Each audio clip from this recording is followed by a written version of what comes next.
যাদের জেটফ্লিক্স সানস্টুল ওপেন হচ্ছে না, ইনভ্যালিড টোকেন বলে, ইনভ্যালিড টোকেন 108, হ্যাঁ, তারা যেটা করবেন সেটা হচ্ছে গিয়ে এই উইন্ডোজ সিকিউরিটি দিয়ে এই রিয়েল টাইমটা অফ করে দিবেন, এটা অফ করে দেবেন রিয়েল টাইম, আর হচ্ছে ক্লাউড, হ্যাঁ, ডেলিভার প্রোটেকশন, এটা অফ করে দেবেন। এই দুটো অফ করে দিলেই আপনার জেটফ্লিক্স কিন্তু অন হবে, এই স্যামসুল অন হবে। দেখেন এটা অন করলাম,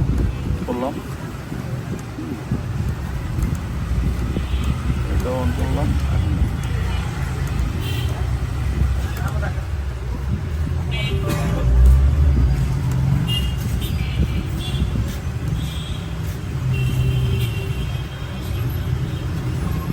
আবার অনেক সময় এইটা ভিপিএন ইউজ করলে অনেক সময় হয়